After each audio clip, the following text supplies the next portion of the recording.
નમસ્કાર મિત્રો, વધુ એક સમાચારમાં તમારું હાર્દિક સ્વાગત છે। મામાના ઘરે ગયેલા ભાણિયાઓને કાળ ભરખી ગયો।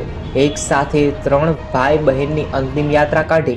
ખરેખર ચોંકાવનારા સમાચાર સામે આવ્યા છે। આખું ગામ હિબકે ચડ્યું। કહેવાય છે કે ન જાણ્યું જાનકી કે કાલે સવારે શું થવાનું છે। એમ મામાના ઘરે ગયેલા ભાણિયાઓને ક્યાં ખબર હતી કે હવે તેનો આજે છેલ્લો દિવસ છે। ચોંકાવનારા સમાચાર સામે આવ્યા છે। એક સાથે 3 લોકોનો જીવ વરખી ગયો। આ ગોઝારી ઘટના ગઈકાલે સુરત બારડોલી હાઈવે પર થઈ। અકસ્માતની ઘટના ભયાનક હતી। પાટણથી 3 ભાઈ બહેન સાથે માતા પિતા સુરત મામાના ઘરે ગયા હતા, જ્યાંથી મામા સાથે તે લગ્ન પ્રસંગમાં ગયા 3 ભાઈ બહેનનું ઘટના સ્થળે જ મોત નીપજ્યું।